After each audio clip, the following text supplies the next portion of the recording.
ఉపయోగపడే ప్రాంతం, సినీ తారలు ఉండే ప్రాంతం, రాజకీయ నాయకుల నివాసాలు ఉండే ప్రాంతం, వ్యాపారుల నివాసం ఉండే ప్రాంతం అని ఒక ప్రజల లోపల, తెలంగాణ రాష్ట్ర ప్రజల లోపల కావచ్చు, ఎవరిని అడిగినా కూడా అదే భావన ఉంటుంది. కానీ జూబ్లీహిల్స్ సీఎం రేవంత్ రెడ్డి గారు నియోజకవర్గంలో జూబ్లీహిల్స్లో ఉంటారు, మంత్రులు ఆల్మోస్ట్ అందరూ ఇక్కడనే ఉంటారు, ఏపీకి సంబంధించిన వివిఐపీలు అంతా కూడా జూబ్లీహిల్స్లోనే ఉంటారు సార్. సో దాంట్లో అవును సార్. ఇదొక నాణానికి బొమ్మ బోర్సు ఉన్నట్టే, నాణానికి బొమ్మ బోర్సు లాగా అక్కడ చాలా ఇబ్బందులు పడుతున్న చాలా సినీ కార్మికులు ఉన్నారు, అత్యంత కడు పేద ప్రజలు కూడా ఉంది జూబ్లీహిల్స్లోనే. సో 2 సంవత్సరాలుగా మీరు ఏం చేశారు? ఈ ఉప ఎన్నికల్లో మీరు ఆ పేద ప్రజల కోసం ఏం చేశారు చెప్పండి. ఒకటి, యాక్చువల్లీ మీరు అడిగిన ప్రశ్న నాకు చాలా బాగా నచ్చింది. 2 సంవత్సరాల్లో ఏం చేశారు అని కాంగ్రెస్ పార్టీని అడిగిన విధానం అనేది చాలా బాగుంది సార్.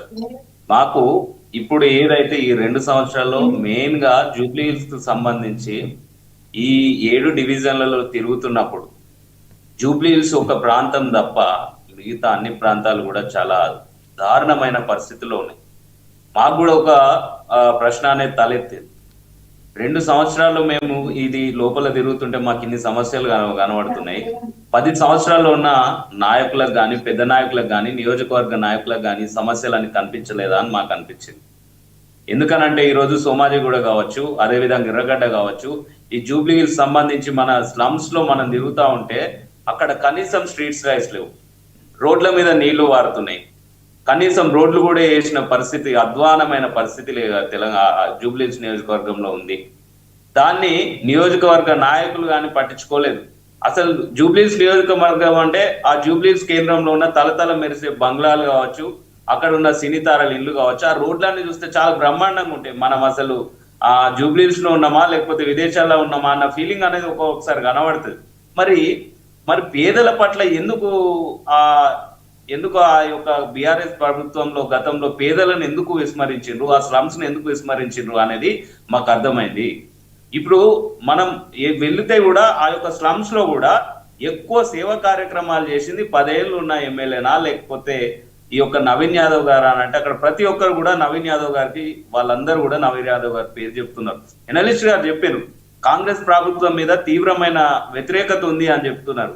సార్, 10 సంవత్సరాల్లో ఈ ప్రభుత్వాన్ని, ఈ తెలంగాణ రాష్ట్రాన్ని పరిపాలించిన నాయకులు అక్కడ కనీస వసతులు కల్పించేది ఉంటే ఈరోజు అక్కడ ఈ యొక్క స్లమ్స్ లో ఉన్న ప్రజలకు అవసరాలు అనేవి తీరిపోయి ఉండేటి.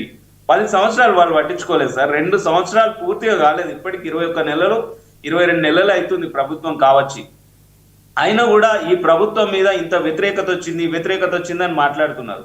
తెలంగాణ రాష్ట్రాన్ని ఒక బంగారు కుండను తీసుకొని వాళ్ళ చేతిలో పెడితే అసలు వాళ్ళు గ్రామాలలో చేసింది లేదు, జూబ్లీహిల్స్ ఆ స్లమ్ములలో చేసింది లేదు. ఈరోజు 2 సంవత్సరాలు కాకముందు ఏం చేసిర్రు అని అడుగుతున్నారు. మీరు 10 సంవత్సరాలు పరిపాలించి మీరేం చేసిర్రని నేను అడుగుతున్నా. ఒక్క నియోజకవర్గంలో వీళ్ళు కట్టిన జూబ్లీహిల్స్ నియోజకవర్గంలో ఎన్ని స్లమ్ ఏరియా ఉన్నాయి? దాదాపు 4 లక్షల ఓటర్లు ఉన్నారు సుమారుగా. అక్కడ ఎన్ని డబుల్ బెడ్రూమ్లు ఇచ్చిరో చెప్పండి, ఎన్ని కొత్తగా నాలాలు కట్టినరో చెప్పండి, ఎన్ని రోడ్లు వేసిర్రో చెప్పిండ్రు, ఎన్ని స్ట్రీట్ లైట్స్ కల్పించిరో చెప్పుర్రి. అక్కడ అధ్వానమైన పరిస్థితికి ఈ రోజు ప్రజలందరూ అవి గమనిస్తున్నారండి. ఈ రోజు కాంగ్రెస్ పార్టీ 2 సంవత్సరాలు గడవక ముందే 100 ప్రశ్నలు వేస్తున్నారు కదా. 10 సంవత్సరాలు పాలించడం తప్పు ఉంటుందా? 2 సంవత్సరాలు ఇంకా పూర్తిగా మా టైం కూడా కాలేదు. ఈ 2 సంవత్సరాలు ఇంకో మాకు 3 సంవత్సరాల సమయం ఉంది. కాంగ్రెస్ పార్టీకి చేసే ఇంకా అవకాశం ఉంది. ఈ ఎలక్షన్ వీళ్ళు ఎట్లా చూస్తున్నారు అని అంటే మొత్తం ఇదే ఇప్పుడు ఎలక్షన్ స్థానిక ఏదైతే శాసనసభ ఎలక్షన్స్ వచ్చినాయి, అసెంబ్లీ ఎలక్షన్స్ లాగానే వీళ్ళు ఫైట్ చేస్తున్నారు. కాంగ్రెస్ ప్రభుత్వం వచ్చింది, ఆ హామీ ఇవ్వలేదు, ఈ హామీ ఇవ్వలేదు అంటున్నారు. మరి 10 సంవత్సరాల నుండి మీరేం చేసిర్రు అని అంటే సమాధానం లేదు. కేవలం నవీన్ యాదవ్ గారి మీద వ్యతిరేకత ప్రచారం, కాంగ్రెస్ పార్టీ మీద వ్యతిరేకత ప్రచారం తప్ప వీళ్ళు చేసిన అభివృద్ధి చూపెట్టకపోవడం చాలా దారుణం, చాలా బాధాకరం. నియోజకవర్గం స్లమ్లలో ఎక్కడ సమస్యలు అక్కడనే ఉన్నాయి. ఆ సమస్యలను వీళ్ళు చేయలేదు. ప్రజలందరూ తెలుసు. గతంలో పరిపాలించిన పెద్ద నాయకుడు ముఖ్యమంత్రి కేసీఆర్, మాజీ ముఖ్యమంత్రి కేసీఆర్ ఏం చేసిండు తెలుసు. ప్రజెంట్ మా యొక్క ముఖ్యమంత్రి గారు కూడా ఉండే నియోజకవర్గమే జూబ్లీహిల్స్ నియోజకవర్గం. వారి నివాసం కూడా అక్కడ ఉంది.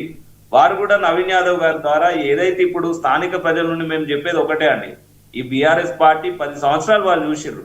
10 సంవత్సరాల్లో వాళ్ళు సమస్యలు పరిష్కరించేది ఉంటే ఈ 2 సంవత్సరాల కాంగ్రెస్ పార్టీ మీద ఖచ్చితంగా మీరు అన్నట్టు వ్యతిరేకత వచ్చేది, ఏమన్నా మార్పులు జరిగేది ఉంటే.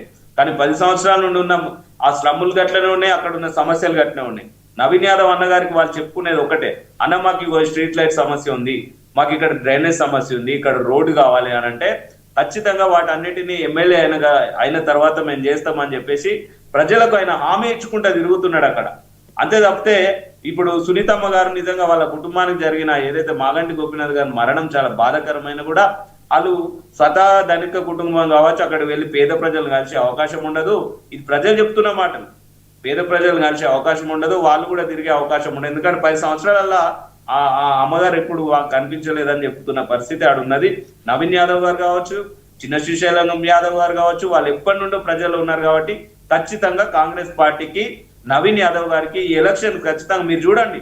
నేను ఇంకో విషయం కూడా చెప్తున్నా, జూబ్లీహిల్స్ ఎలక్షన్ అనేది కాంగ్రెస్ ప్రభుత్వ వ్యతిరేకతకు, జూబ్లీహిల్స్ ఎన్నికల్లో కాంగ్రెస్ పార్టీ ఓడిపోతే కాంగ్రెస్ పార్టీ మీద ప్రజల తీవ్ర వ్యతిరేకత ఉంది, మా కేసీఆర్ కావాలనుకుంటారని వీళ్ళు చెప్తారు. నేను ఒకటి చెప్తాను, మరి కాంగ్రెస్ పార్టీ గెలిస్తే బీఆర్ఎస్ పార్టీ నాయకులు చేసే శుద్ధ అసత్య ప్రచారాలని కూడా అబద్ధమని మీరు కూడా ఒప్పుకోవాలి. ప్రజాక్షేత్రంలో ముక్కు భూమికి నేలకు రాయాలి.